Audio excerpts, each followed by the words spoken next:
You know how we've talked about a lot of different things, and it seems like there's an endless list of coins and platforms where you can put your money. Basically, each one does something a little bit different, but they all say they are the next new and crazy idea that will solve the scalability problem.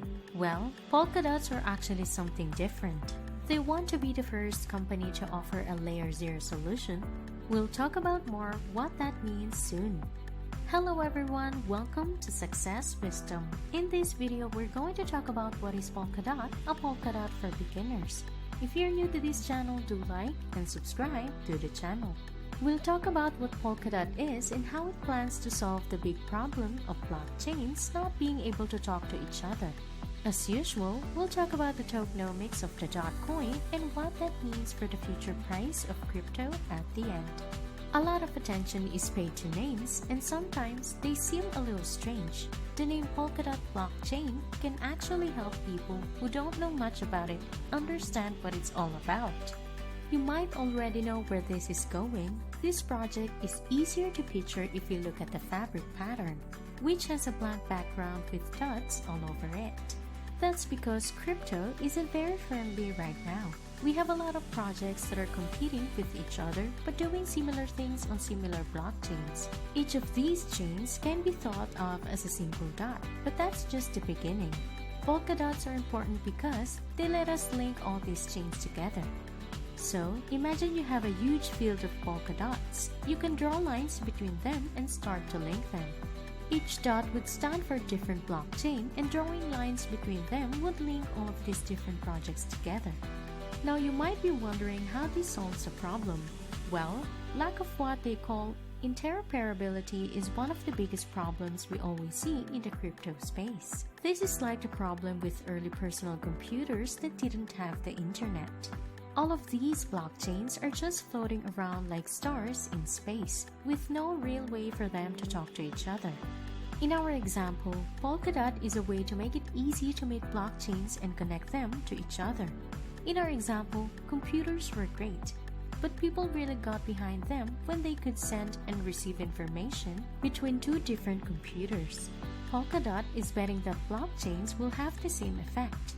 Bitcoin, Ethereum, Cardano, and all the other big chains might be great on their own, but they need to be able to talk to each other easily. This is where the Polkadot blockchain comes in, which is what people call a layer 0 function.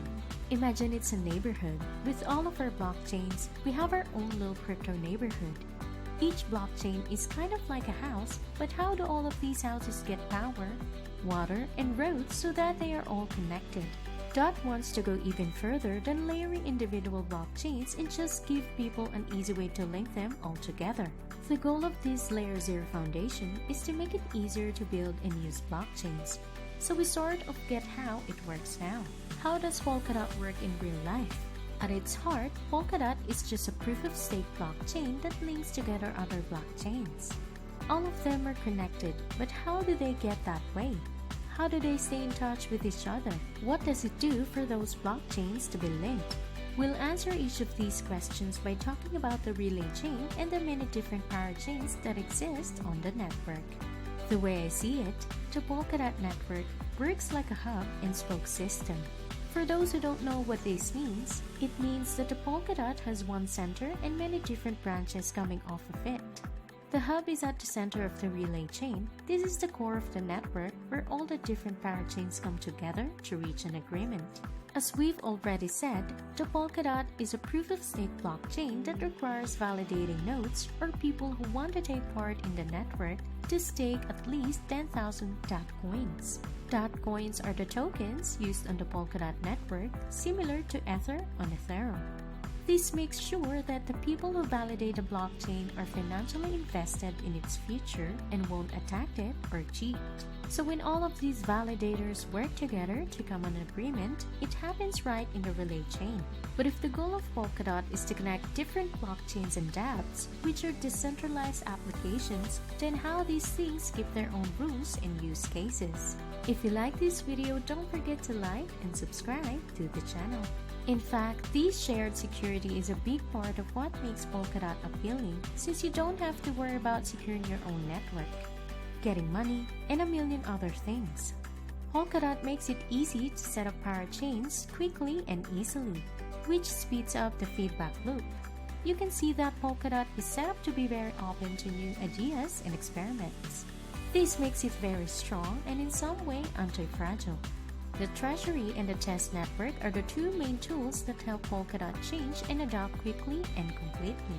Gavin Wood says that Kusama now has a live fast, die young attitude and loves chaos. Most of the time, blockchain projects want to show how safe and reliable they are to go against what people usually think of as a crypto project. This doesn't mean that Polkadots aren't reliable or safe, but it does mean that they know when and where to try new things and change.